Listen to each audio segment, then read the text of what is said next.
여러분, 한 도시가 사라진다는 거 상상해 보셨어요? 그냥 지도에서 없어지는 게 아니고요. 그 안에 살던 사람들이 하나둘 떠나면서 그 목소리마저 사라지는 거죠. 근데 만약에 이 문제의 해답을 정치인이 아니라 인공지능이 내놓는다면 어떨까요? 오늘 다룰 이야기는 바로 이런 현대적인 문제와 그보다 더 현대적인 해법에 관한 이야기입니다. 바로 이 질문. 인구가 사라져가는 우리 동네. 우리 목소리는 어떻게 지킬 수 있을까? 이게 오늘 우리가 파고들 이야기의 핵심입니다. 사실 이게 비단 특정 지역만의 문제는 아니잖아요. 많은 지방 도시들이 지금 딱 이런 고민을 하고 있죠. 바로 이 위기에 정면으로 부딪힌 곳이 있었으니 바로 경상남도 거창군입니다. 그리고 이분들이 정말 특이한 해결사를 찾아갔어요. 네, 바로 인공지능 AI였습니다. 이 정치 드라마의 주인공은 사람이 아니라 바로 알고리즘이었던 거죠. 자, 그럼 거창군이 대체 어떤 상황이었는지 그 속으로 한번 깊숙이 들어가 볼까요? 이게 그냥 인구가 좀 줄었구나 이런 수준의 얘기가 아니었어요. 정말 발등에 불이 떨어진 아주 시급한 위기 상황이었거든요. 거창군이 마주했던 과제가 정확히 뭐였는지 한번 숫자로 또 현실로 자세히 짚어보겠습니다. 상황이 정말 심각했죠. 인구가 6만 명 선이 무너지면서 거창군에 배정된 경상남도 의원 의석이 두 석에서 한 석으로 줄어들 위기에 처한 거예요. 근데 6월 3일 지방선거는 코앞이고 시간은 정말 없었습니다. 목표는 딱 하나. 어떻게든 선거구를 다시 짜서 우리 지역의 정치적 대표성을 지켜내자. 이거였죠. 자, 문제는 명확한데 시간은 없고 기존의 정치적인 해법으로는 이게 답이 잘 안 나왔습니다. 아무래도 각자 이해관계가 얽혀 있으니까요. 바로 그때 정말 아무도 예상 못했던 새로운 해결사가 등판합니다.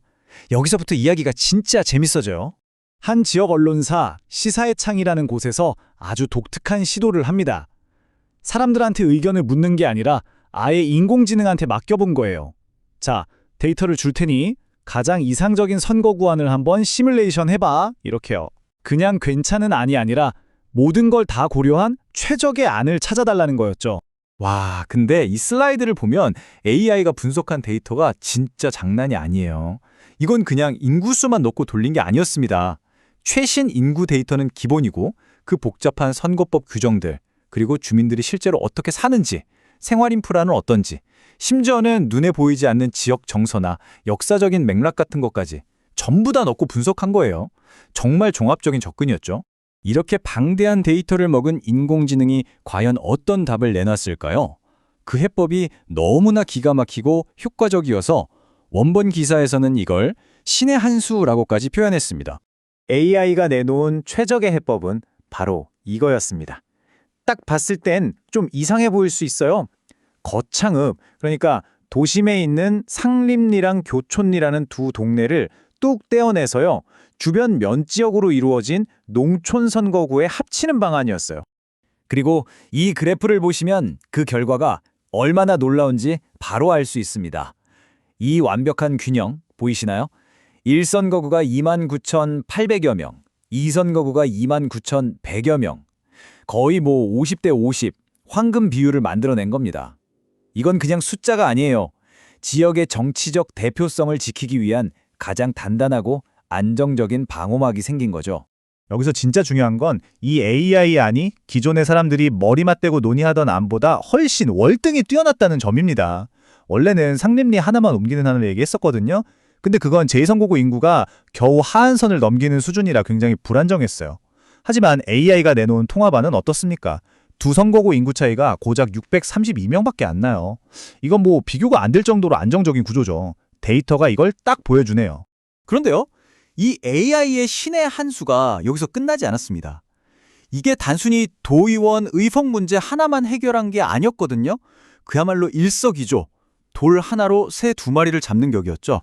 이 계획이 도의원 의석을 지켜냈을 뿐만 아니라 군의원 선거구에서 오랫동안 골칫거리였던 문제, 바로 표의 등가성 문제까지 한 방에 해결해버렸습니다. 표의 등가성. 말이 좀 어렵죠? 쉽게 말해서 이런 겁니다. 민주주의의 가장 기본 원칙인데요. 내가 어디에 살든 내가 던지는 한 표의 가치가 다른 동네 사는 사람의 한 표랑 똑같아야 한다는 거예요. A 동네에서는 100표가 의원 한 명을 뽑는데 B 동네에서는 1000표가 있어야 한다? 이러면 안 된다는 거죠. 자, 이 숫자를 한번 보세요. 2.08대 1. AI의 계획 덕분에 인구가 가장 많은 군의원 선거구랑 가장 적은 선거구의 인구 비율이 2.08대 1까지 좁혀졌습니다. 헌법재판소가 정해놓은 허용 기준이 4대 1이거든요.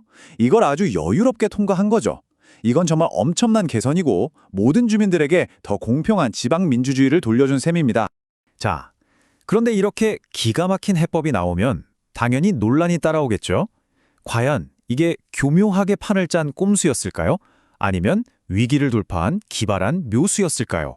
이 계획에 대해서 가장 날카롭게 제기된 비판이 바로 게리맨더링 아니냐는 거였습니다.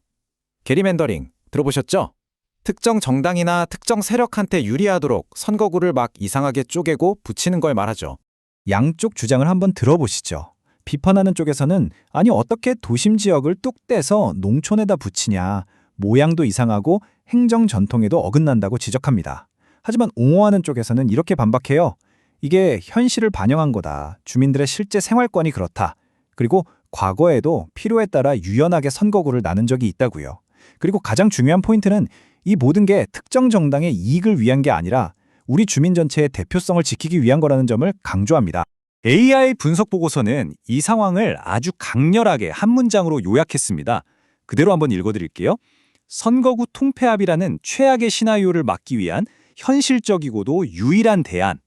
그러니까 이게 완벽해서가 아니라 최악을 피하기 위한 어쩔 수 없는 하지만 유일한 선택이었다는 거죠. 자, 이 모든 논란과 데이터를 뒤로 하고 한번 생각해 볼 문제입니다. 이 사건이 거창군에게 그리고 우리에게 남긴 건 뭘까요? 이건 그냥 선거구 하나가 이렇게 조정됐다는 뉴스로 끝날 일이 아닙니다. 미래를 향한 아주 중요한 선택의 갈림길에 섰다는 걸 보여주는 상징적인 사건이죠. 이 계획을 지지하는 핵심 논리들을 다시 한번 정리해 볼까요? 첫째, 과거에도 이미 이런 식으로 유연하게 선거구를 나눈 전례가 있다는 점. 둘째, 새로 아파트들이 막 들어서면서 이 동네들이 사실상 하나의 생활권으로 묶였다는 현실을 반영했다는 점. 그리고 마지막으로 거창군 전체의 정치적 목소리를 지키기 위한 아주 현실적인 목표를 위한 거였다는 점입니다. 결국 이 이야기는 우리에게 아주 근본적인 질문을 던집니다. 비단 거창군만의 얘기가 아니죠. 인구 소멸이라는 거대한 파도 앞에선 수많은 우리 지역 공동체들이 마주한 딜레마입니다. 여러분이라면 뭘 우선하시겠습니까? 오랫동안 지켜온 행정의 원칙일까요? 아니면 당장 우리 동네의 목소리가 사라질 위기에서 벗어나는 정치적 생존일까요? AI가 던진 이 신의 한 수가 우리 모두에게 남긴 묵직한 숙제입니다.